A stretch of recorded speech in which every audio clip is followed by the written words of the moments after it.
Bonsoir à toutes et à tous et bienvenue sur El Magharibiya. Quel plaisir de vous retrouver pour ce nouveau numéro de Microscope, 19h05. J'espère que tant bien que mal vous avez passé une bonne journée. Soyez les bienvenus.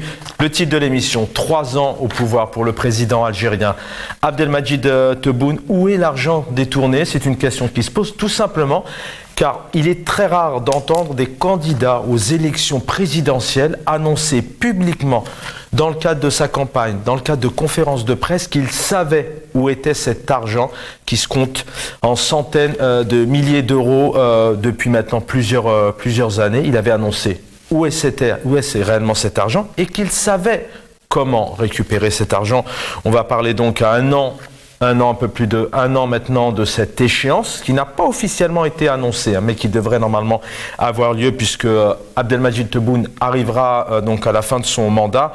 On va évoquer donc les paradis fiscaux, cet argent dilapidé, détourné, la fuite en dehors donc de tout cet argent notamment à l'étranger. On parle aussi des biens mal acquis. Ils sont énormes en Europe, entre autres en France. On sait combien il y a de hauts patrons, de personnalités politiques maintenant qui sont là. Ce sont des députés, des généraux, des ministres qui ont des biens, ce qu'on appelle les biens mal acquis, parce que parfois ce sont des biens qui ont été donc acheté tout simplement avec de l'argent qui appartient à l'Algérie, donc de l'argent qui appartient aux Algériens et aux Algériennes. On écoutera tout à l'heure le président algérien qui dit que tout de même il n'y a pas d'estimation. Donc trouver cet argent où? On va essayer de comprendre ce soir. Est-ce que c'est réellement possible avec cette justice aussi, une justice qui est aujourd'hui quand même très décriée, une justice du téléphone, une justice peut-être qui est contrôlée et qui appartient au pouvoir algérien. Est-ce que quand il n'y a pas d'indépendance de la justice, est-ce que réellement un État peut enquêter et retrouver cet argent? Aujourd'hui, il y a des têtes qui sont tombées, bien évidemment. On peut penser à M. Haddad ou Yahya ou Bouteflika, entre autres, le frère de l'ancien chef d'État.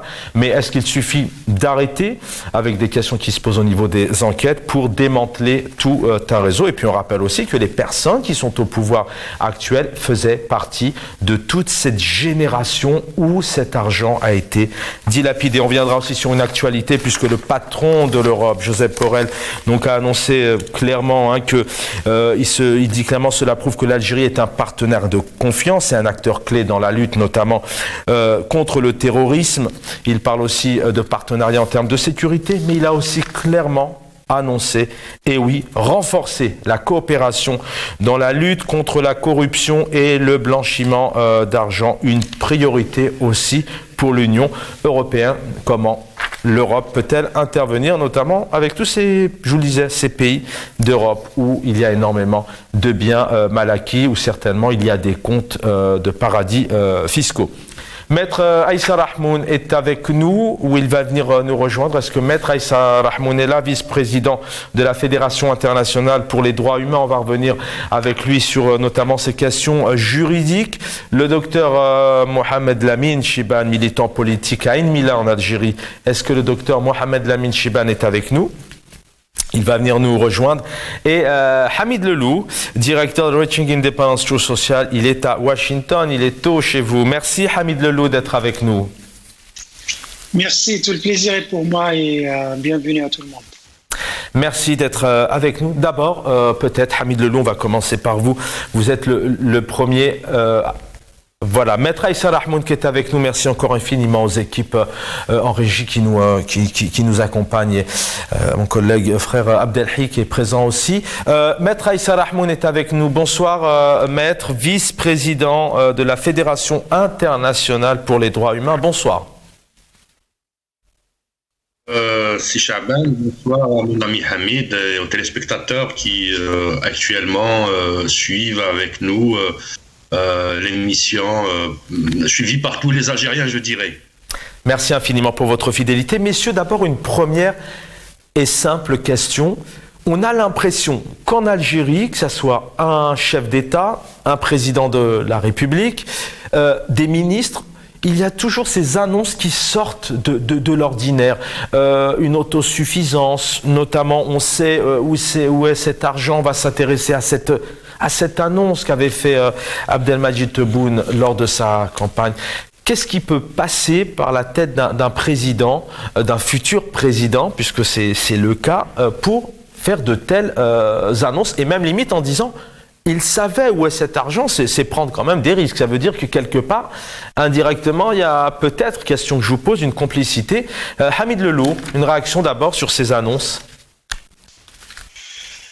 Alors, quand vous êtes dans un système autoritaire où, franchement, les élections ne comptent pas, elles sont connues d'avance, les candidats, ce sont tous des candidats du système et ils sont désignés à l'avance. Et un candidat de cette sorte, il n'a pas de compte à rendre au peuple, puisque le peuple n'est pas considéré comme un citoyen. On n'a pas affaire à des citoyens. Donc, il peut faire des annonces aussi burlesques et aussi folles qu'il veut. Personne ne viendra lui demander de rendre des comptes. Contrairement à une démocratie où un candidat, il annonce, il promet, au bout de quelques mois, il a des comptes à rendre. Il faut qu'il justifie ses annonces, il faut qu'il dise au peuple qu'est-ce qu'il a fait, qu'est-ce qu'il n'a pas fait, et ainsi de suite. En Algérie, ce n'est pas le cas parce que les candidats savent qu'ils ont à rendre des comptes à ceux qui les mettent là, c'est-à-dire au système. Et au système, c'est le même système qui lui dit de faire les annonces qu'il veut. Et d'ailleurs, aujourd'hui, on va parler de l'argent délapidé, détourné, etc. C'est parce qu'il y a une frange du système qui prend de revers une autre frange et des comptes se règlent entre eux. Donc, des comptes sont donnés par une partie à une autre et le peuple, il est hors sujet. Le peuple, il est hors sujet et du coup, ces candidats, que ce soit Tebboune, que ce soit quelqu'un d'autre, ils peuvent dire ce qu'ils veulent. Ils ont annoncé 25 milliards d'exportations en agriculture, ce qui est faux. Et d'ailleurs, je profite de l'occasion, il y a même des contradictions qui viennent des institutions. Tebboune avait annoncé 25 milliards d'exports en agriculture et la Banque centrale d'Algérie, il y a 2 semaines, elle a annoncé un total net export de 3,5 milliards de dollars hors hydrocarbures. Vous voyez la différence? Lui, il annonce 25 milliards juste en agriculture et la Banque centrale lui dit, au fait, on a exporté pas plus de 3,5 milliards hors hydrocarbures. Donc, il peut se permettre de dire ce qu'il veut parce qu'il n'a pas été élu et parce qu'il n'a pas de compte à rendre au peuple. C'est Donc tout. peut-être de légitimité, encore une fois. Maître Aïssa Rahmoun, avant vraiment de revenir sur des questions juridiques, puisque pour pouvoir retrouver cet argent, il faut des enquêtes très précises. D'abord aussi avec peut-être un partenariat avec ces pays européens. D'ailleurs, dans cette période de crise géostratégique, ce sont des questions qui se posent. Mais d'abord, voilà, sur ces annonces, on est un homme ou une femme politique, on se présente à la nation, on doit donc gagner la confiance donc des futurs électeurs, électrices. Qu'est-ce qui peut se passer derrière la tête d'une personnalité politique qui a tout de même un parcours? Alors je rappelle que le président algérien n'a jamais eu de mandat en tant qu'élu, il a toujours été nommé à des postes, mais c'est prendre peut-être les Algériens pour des incompétents, excusez-moi de l'expression, avec tout le respect que je dois à tout le monde, mais des imbéciles, je met des parenthèses encore une fois sur ce terme, mais qu'est-ce qui peut lui passer en faisant de telles annonces? Je dirais que on est dans un cas de figure où c'est la mythomanie personnifiée.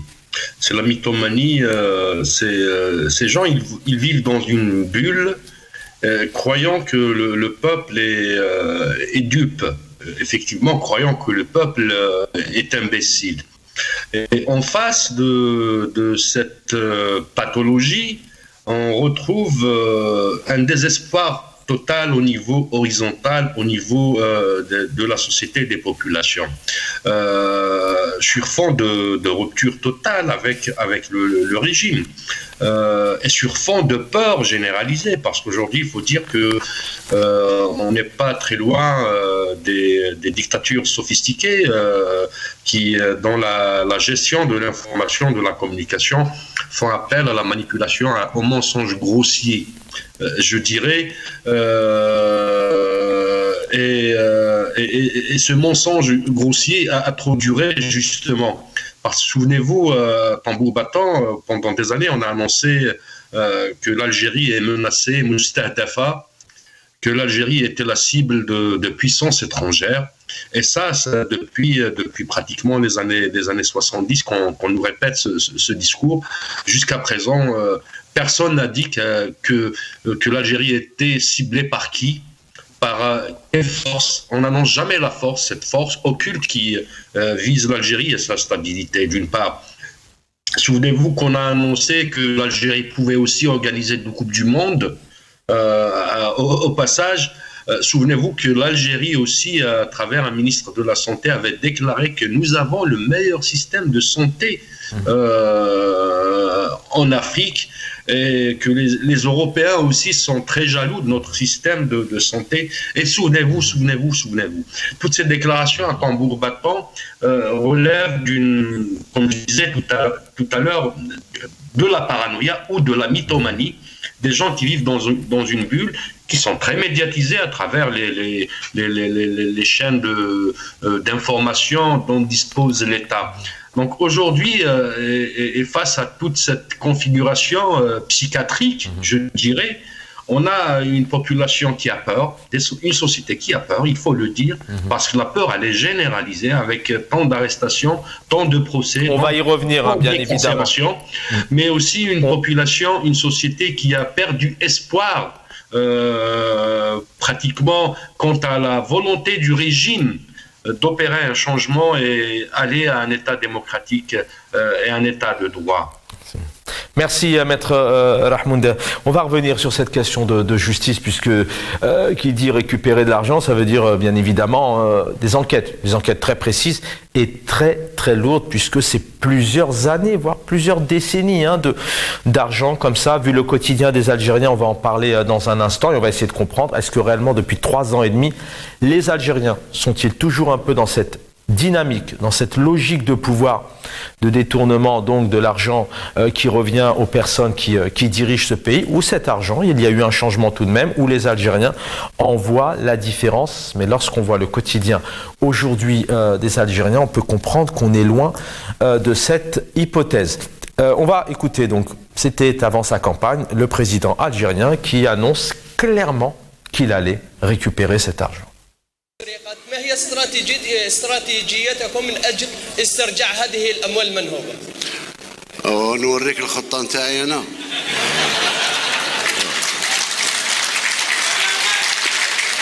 أعطيك. هذه خليها علي أنا.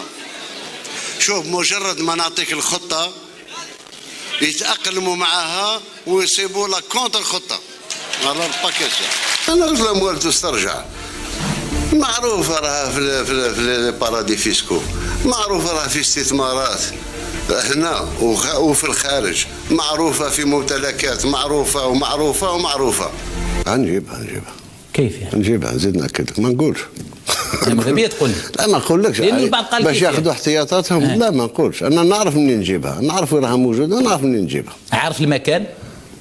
الأماكن مش المكان. أماكن بلدان في بلدان. ما نقدرش ما نزيدش نسأل في هذا الموضوع. لا لأن أمور تتطلب نوع من السرية لا للمتحررين ولا ولا ولا ولا ولا ولا. فتح الأموال الضخمة اللي تهربت. On a des estimations? لا با ديستيماسيون، لأنها تهربت لمدة 10 سنوات ماهيش ولا 12 سنة، ماهيش في دفعة واحدة ولا. هو الشيء الإيجابي أن الدول الأوروبية وأنا شكرهم أغلبهم يعني مدوا لنا يد المساعدة ومستعدين باش يديروا التحريات معنا. Voilà, on vient d'écouter donc le président algérien bien dans ses baskets, clair et précis à plusieurs reprises qu'il tenait. Alors qu'il y tient, c'est important, mais Voilà, il dit clairement, je vais récupérer cet argent, je sais, il aurait pu dire tout simplement, je mettrai tout en œuvre pour que les Algériens puissent retrouver leur argent. C'était pas le cas.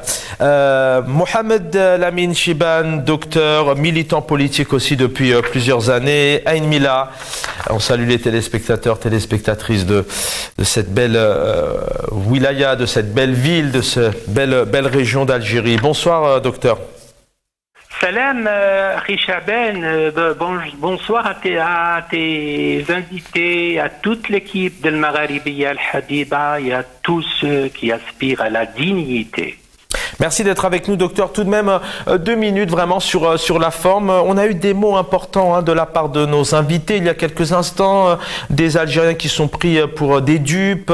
Aïssa Rahmoun, maître Aïssa Rahmoun, qui parlait aussi peut-être parfois, on les prend pour des imbéciles, de paranoïa, même limite de psychiatrie, qui relève donc de la pathologie, de la médecine. Sur la forme, qu'est-ce qui peut prendre comme ça en général, une campagne se prépare, des annonces se préparent. Pourquoi est-ce qu'à chaque fois, on pourrait énumérer plusieurs annonces qui sortent totalement d'un autre monde?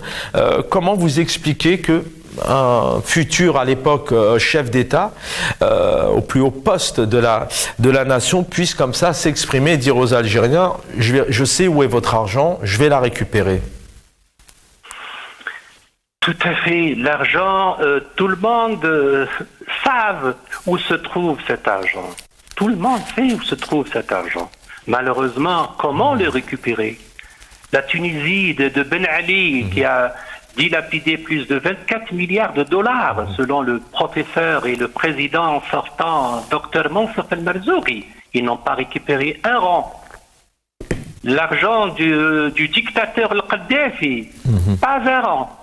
On espère toujours que cet argent puisse rentrer pour ce pauvre peuple algérien qui vraiment fait la chaîne tous les matins pour un sachet de lait, comme c'est humiliant. Il fait la chaîne pour la semoule, comme c'est humiliant. À l'approche, nous sommes à quelques jours du mois de Ramadan. On espère toujours, il faut garder espoir, mais il faut être réaliste et ne pas être utopique, mon ami Chaben. Et puis j'en profite, si vous permettez, avant d'aborder le sujet, rendre hommage au chef historique de la Révolution. Et nous sommes à la veille du 19 mars. Et à leur tête, le colonel, le lion des Jebel, le colonel Krim Belkacem, qui avait présidé les accords d'Évian et qui, de Melun à Évian, on a pu retrouver notre indépendance. Malheureusement, cette indépendance rapidement a été confisquée en 62.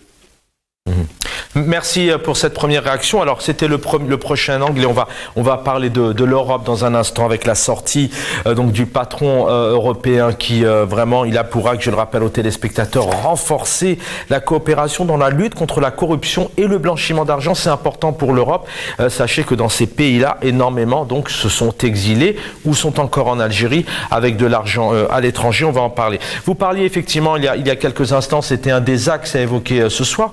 On a l'impression, Hamid Lelou, je vais commencer par vous sur cette question. On a l'impression que dans ces pays dits un peu autoritaires, où la dictature règne, la Libye, l'Égypte, la Tunisie, on pourrait en citer d'autres, que c'est là où la corruption règne en tout cas et a une très très très grande place tout au long des mandats des personnes qui dirigent ces pays respectifs. En effet, la corruption, elle est rampante dans ces pays. Mais la corruption au niveau de l'argent délapidé et transféré à l'étranger ne peut pas se faire sans la complicité des personnes qui se trouvent dans des pays dits démocratiques, y compris l'Europe et les États-Unis. Brièvement, je vais expliquer un petit peu à notre téléspectateur comment se fait cette délapidation. Il y a plusieurs manières de le faire. Mais ce n'est pas prendre des valises pleines d'argent et traverser la frontière avec. Non, ça c'est une partie minime. La plus grosse partie, c'est à travers des transferts d'argent qui se font à travers des lettres de crédit. Alors c'est quoi une lettre de crédit? C'est un opérateur algérien, public ou privé, qui fait un achat à l'extérieur et qui demande à son client en Europe ou aux États-Unis de gonfler la facture et de partager la différence ou de lui verser la différence vers un compte privé. Ceci ne peut pas se faire sans la complicité de leurs partenaires étrangers, sans la complicité des banques étrangères, sans la complicité de la Banque centrale algérienne, car la Banque centrale algérienne a une grille de factures qui lui permet de savoir est-ce que le prix proposé par l'opérateur est réel ou bien il est fictif. Par conséquent, il faut toutes ces complicités et c'est pour ça que maintenant la communauté européenne reconnaît qu'il y a de l'argent volé, dilapidé, qui a été transféré en Algérie et qu'elle se dit prête à coopérer avec l'Algérie, avec le système algérien pour récupérer ça d'argent. Serait prête, c'est au conditionnel. Ils n'ont pas commencé à le faire. Et ça, dans le cadre des relations internationales, ça va être fait à travers des négociations. Et quand vous négociez, c'est du donnant-donnant. Qu'est-ce que vous nous donnez en contrepartie? Maintenant, certaines personnes disent que, comme notre invité d'Alger qui dit qu'on n'a pas pu récupérer l'argent, on a des cas de la Libye, de machin, et de la Tunisie, ça, ce ne sont pas de bons exemples. On peut récupérer cet argent. Il est extrêmement difficile de le faire, mais la meilleure preuve, c'est ce qui se passe maintenant entre la Russie et l'Ukraine. Les États-Unis et l'Europe ont réussi à geler, à récupérer l'argent des oligarques russes pour faire face à la Russie. Eh bien, bonne question pour la prochaine intervention, parce qu'on va évoquer aussi l'Europe. Et là, vous parlez, la Russie, l'Europe avec donc c'est bien gelé. On en parle dans un instant. Maître Aïssa Rahmoun, avec nous ce soir. Vous pouvez réagir sur cet axe important, sur ces pays apparemment où parfois la dictature règne, l'autoritarisme. Mais une question pour vous particulièrement. L'Algérie est toujours, hélas, sous la justice du téléphone. On sent que cette justice est loin d'être indépendante. Lorsqu'un pouvoir, quelque part, contrôle, c'est apprivoiser sa justice. Est-ce que réellement, il peut y avoir des enquêtes précises? Est-ce que réellement, on peut incriminer, même si là, effectivement, il y a eu quelques cas, j'en citais quelques-uns tout à l'heure, mais est-ce que ça relève pas un peu du règlement de compte ou c'est peut-être pour se redorer le blason en disant aux Algériens, voilà, on a un peu nettoyé, on a mis messieurs Yahya, Haddad, entre autres, en prison? Effectivement, aujourd'hui, la justice algérienne ne déroge pas à sa règle de fonctionnement. Réellement, ils mettent en avant ce qui était déjà en vigueur, un tel comportement et une telle administration de la chose publique. La justice aujourd'hui est devenue le mécanisme et l'outil par lequel, comme elle était jadis, mais à un degré moins vulgaire. Parce qu'aujourd'hui, on est vraiment dans la vulgarité institutionnelle, on est dans l'antinorme institutionnelle au sens administratif et judiciaire du terme. La justice est devenue le mécanisme par lequel on prend sa revanche sur l'histoire, sur ses adversaires d'hier. Parce que souvenez-vous que les déclarations de Tebboune, le chef de l'État, quand il disait plus de 10 ans, il était un homme rodé du régime, du système Bouteflika, qui est du même régime. Il était du même régime. Est-ce qu'il a dénoncé ces corruptions? Est-ce qu'il a dénoncé ces atteintes aux deniers publics, à l'argent du peuple algérien? La question, elle reste posée. La justice ne peut pas faire son travail aujourd'hui parce qu'elle n'est pas indépendante. Elle est otage d'un régime politique basé réellement sur la gestion de la chose publique par la police politique, il faut le dire. Aujourd'hui, est-ce que c'est facile de récupérer cet argent ou c'est pas facile? Comme tu viens de citer, c'est Chaban, que les États-Unis et l'Europe ont gelé les comptes et les avoirs des oligarques russes.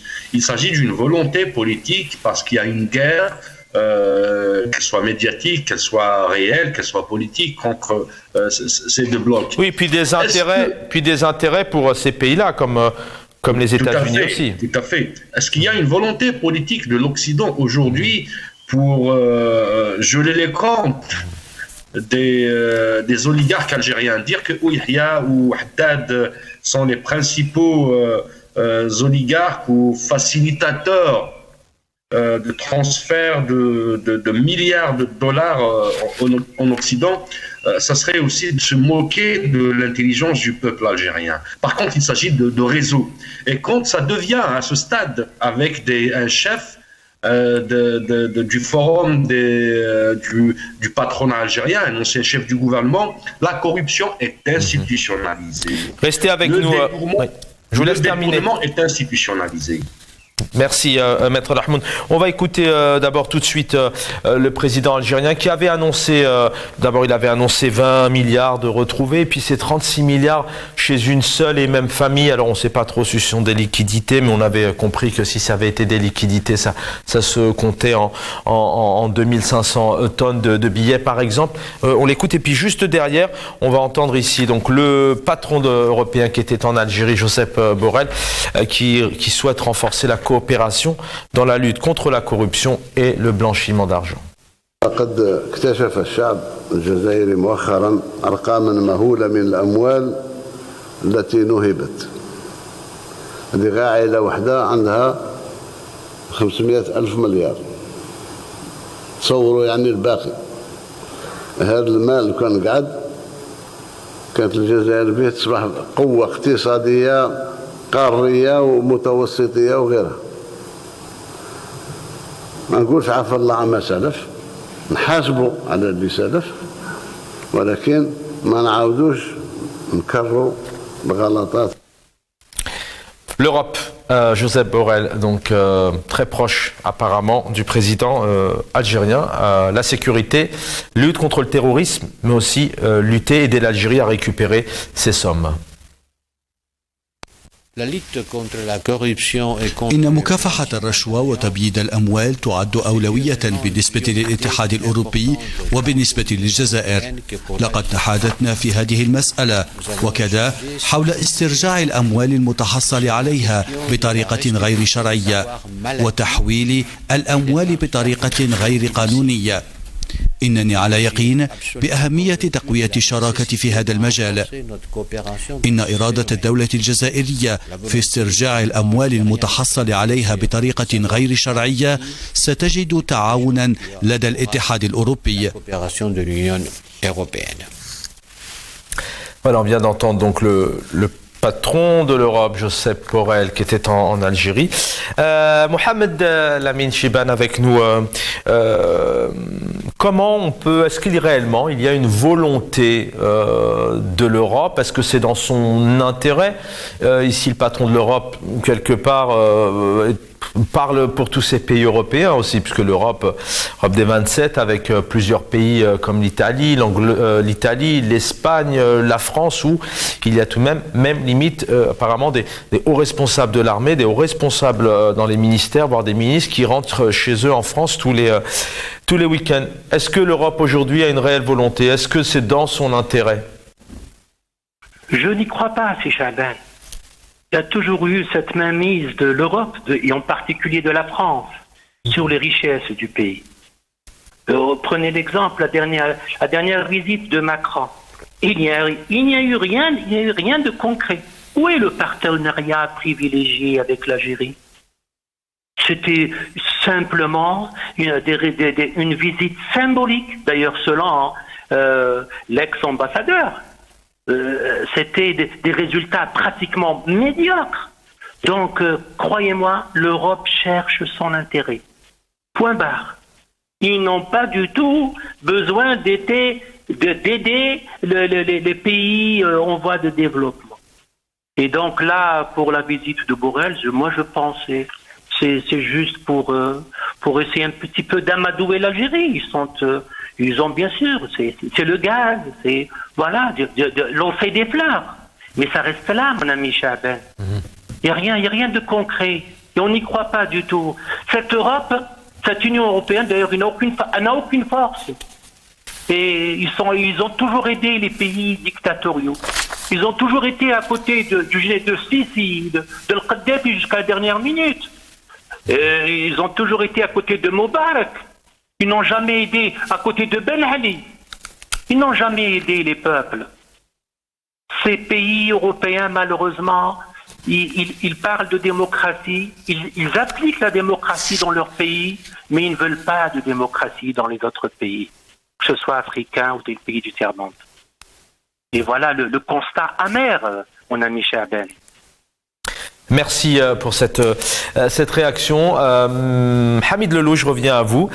Puis je sais que vous tenez aussi à intervenir sur ces points importants. Puis il y a même question. Le patron de l'Europe se rend en Algérie. On est dans une crise géostratégique où plusieurs pensent que l'Algérie pourrait encore une fois les capacités donc d'alimenter, notamment en termes d'hydrocarbures. Est-ce que réellement l'Europe, tout simplement, a une volonté d'intervenir auprès de l'Algérie pour lutter contre cette corruption? Est-ce que ça ne remettrait pas en cause le fonctionnement, les hauts dirigeants de certains États et puis aussi des personnes qui sont au pouvoir en Algérie? Et en Europe aussi, comme je disais, il ne peut pas avoir cette corruption internationale. Comme notre ami Maître Rahmouni disait, c'est un réseau. Et le réseau, il n'est pas seulement en Algérie, mais aussi à l'extérieur. Quand vous parlez de corruption internationale, c'est dans le cadre des relations internationales. Maintenant, notre ami d'Alger, je comprends son pessimisme, mais dans les relations internationales aussi, ça dépend du levier que vous utilisez. Les Européens seraient prêts à restituer une partie de ces biens s'ils voient qu'il y a un intérêt pour eux. Par exemple, aujourd'hui même, je pense que c'est M.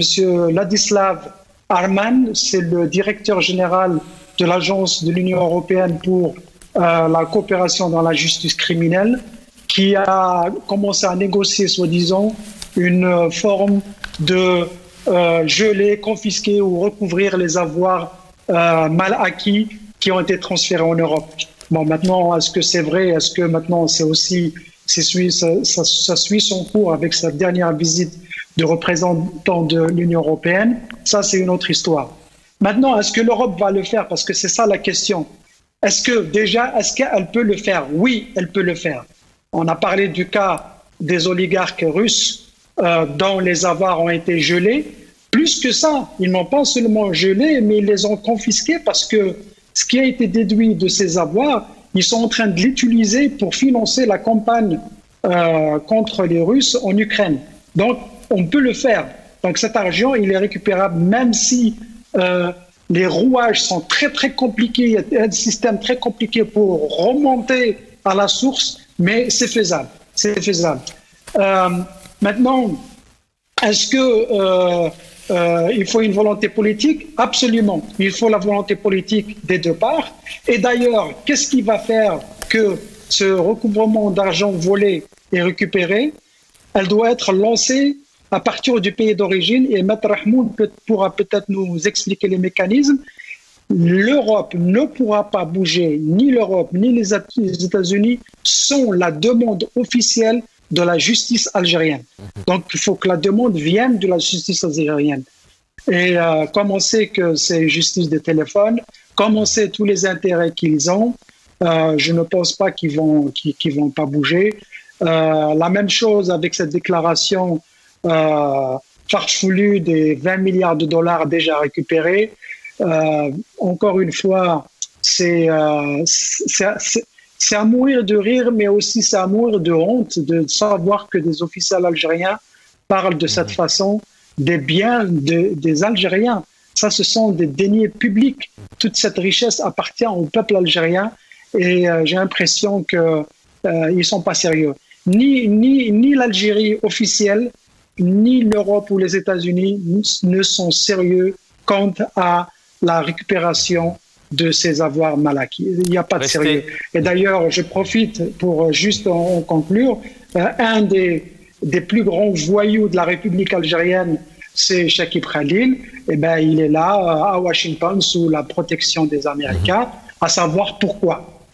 Une autre question, pourquoi ils sont protégés par les Occidentaux? Et ils sont plusieurs, notamment à avoir été protégés parce que notamment le général Nézar a été, si je ne me trompe pas, exilé en Espagne, je crois, j'espère ne pas me tromper avant de retrouver, je crois même dans un jet privé, l'Algérie sans être intimidé. Maître Rahmoun, d'abord peut-être une réponse aussi à la réaction à la question de Hamid Lelou. Est-ce qu'il faut attendre, il faut que la justice algérienne fasse réellement des demandes et crée donc un partenariat d'enquête avec ces pays notamment concernés, même si encore une fois c'est toujours assez flou. Et puis voilà, j'aimerais aussi vous entendre sur cette Europe, notamment avec ce représentant qui dit réellement qu'il y a une volonté européenne afin à ce que les Algériens et Algériennes retrouvent leur argent. والله كما يقولوا بالدارجة عندنا هم يضحك هم يبكي à chaque fois. L'Europe de tous les temps, à l'occasion de plusieurs plaidoyers qu'on a menés à Bruxelles, menait ce discours, avait ce discours que nous avons la volonté de travailler avec les autorités algériennes, mais aussi avec la société civile pour des avancées démocratiques qui permettent l'exercice de la citoyenneté pleinement. Mais on constate, force est de constater que déjà aujourd'hui, le Parlement européen, à travers plusieurs représentants des institutions européennes, que ce soit le Conseil de l'Europe ou le Parlement européen, sont frappés déjà d'accusations de corruption avec des officines marocains et avec aussi des députés belges. Aujourd'hui, il y a des enquêtes très sérieuses qui sont menées sur le fonctionnement et cette corruption qui est exercée au niveau européen. Donc c'est un point très important. Souvenez-vous, il faut qu'on se rappelle aussi des accords de voisinage entre l'Algérie, la rive sud de la Méditerranée, et l'Union européenne, qui, dont l'article 2 principalement, c'est les accords qui ont été revisités, revus en 2012, si je ne me trompe pas. L'article 2 de l'accord d'association et de la PEV, ce qu'on appelle la politique européenne de voisinage, consacre le respect des droits de l'homme et de la démocratie dans la rive sud de la Méditerranée. Quand on dit démocratie, c'est la lutte contre la corruption. Aujourd'hui, force est de constater que beaucoup d'États en Europe abritent des transferts illégaux de sommes faramineuses, voire astronomiques, du denier public, de l'argent du peuple algérien. La volonté, avant tout, c'est une volonté politique. Rien ne peut se faire en dehors d'une volonté politique. Parlons de la justice algérienne. Est-ce qu'elle a ses pouvoirs, ses leviers souverains, des leviers souverains, des leviers juridiques et judiciaires à la fois, qui peuvent lui permettre d'opérer des demandes de restitution de toutes ces sommes faramineuses? Je ne pense pas, parce qu'il n'y a pas une volonté politique au niveau algérien. Merci, maître. D'ailleurs, des illustrations, c'est quand on a envie de procéder à ce genre de mécanisme, c'est sur le plan politique, donner les chiffres réels, qui sont astronomiques, effectivement, mais aussi les responsables de tous ces réseaux, et que ça ne soit pas, bien sûr, l'utilisation de ce mécanisme qui est judiciaire pour prendre une revanche et puis rester dans la dictature, dans la gestion du peuple algérien, Merci, dans la domination par voie judiciaire. Je reviens à vous dans un instant. Mohamed Lamine Chibane est avec nous. Peut-être là, il nous reste une toute petite dizaine de minutes d'émission, à peine 8 minutes. Hollande avait dit clairement que lorsqu'il arriverait au pouvoir, l'influence de la finance dans la politique s'était terminée, mais on sait très bien que beaucoup de débats autour notamment le président français, Emmanuel Macron, les médias et la finance l'ont aidé. Il y a Trump, Berlusconi notamment, avec tout ce qu'il y a autour des médias. Est-ce que réellement, docteur militant politique Mohamed Lamine Chibane, aujourd'hui, c'est pas la finance qui dirige aussi ces États, et que quelque part, je repose cette question, mais c'est peine perdue? Oui, mais bien sûr, c'est Chaban. Et malheureusement, nous n'avons pas de médias crédibles pour faire la lumière sur tous les scandales financiers. Malheureusement, nous avons aussi, il faudrait savoir que nous avons une société civile qui est obéissante, soumise, disciplinée, docile, et qui a perdu toute crédibilité. Avec tout ce verrouillage de tous les espaces, l'opposition réelle qui pourrait éventuellement, parce que sans cette opposition, une opposition crédible qui aura le courage de dire voilà, là c'est pas bien, là c'est bien. Malheureusement, nous avons une opposition qui est muselée des personnalités politiques telles que Fodil Boumela, Ahmed Ben Mohamed, Ali Belhaj, et j'en passe, Karim Taou, ils sont là, ils sont muselés, alors que le Hirak a réellement rassemblé tous ces courants politiques, qu'ils soient de droite, de gauche, islamistes, laïcs. Mais quiconque a le pouvoir vraiment de se faire entendre, comme le dit Peter Gabriel, a le devoir de parler. Et à l'approche, justement, si vous permettez, c'est Chaben, du mois sacré de Ramadan, il faudrait faire face à cette haine, à cette discorde entre les Algériens et surtout avec nos frères marocains. Il faudrait se réconcilier et compter sur soi-même et non pas sur l'Europe. Regardez l'exemple de l'Ukraine, un pays qui est bombardé tous les jours par les Russes, mais qui continue à exporter du blé, comme c'est beau. Et là, justement, si vous permettez, Chaben, la finance, effectivement, comme vous l'avez si bien dit, c'est elle qui fait le lobby financier. Et il dirige tous les pays, il dirige les chefs d'État. Et là, malheureusement, nous sommes loin, comme l'a si bien expliqué. Regardez ce qui se passe. Il a cité l'exemple du ministre qui se trouve aux États-Unis et qui est protégé. Pourquoi protéger? Pourquoi protéger ces voyous? Pourquoi protéger ces dictateurs? C'est pour ça que je vous dis, c'est Chaben, je ne crois pas à cette aide qu'elle vient de l'Union européenne. Il faut compter sur soi-même. Il faut compter sur ce grand Maghreb, sur ces pays qui pourraient se réconcilier. Et là, on pourrait faire face justement à tous les dangers qui pourraient venir de l'Est ou de l'Ouest. Merci, docteur Mohamed Lamine Chibane. Je vous laisse avec nous pour terminer cette émission. Hamid Lelou, la finance dans la politique, c'est elle tout de même qui dirige, c'est le nerf de la guerre, comme on dit, c'est le pouvoir aujourd'hui. J'allais le dire, le nerf de la guerre. Sans argent, vous ne pouvez rien faire. Même nous, les militants, quand on essaye de faire quelques activités, justement, solliciter des enquêtes auprès des institutions internationales ou des amis, c'est l'argent. Vous avez besoin d'argent. L'argent pour financer les campagnes électorales.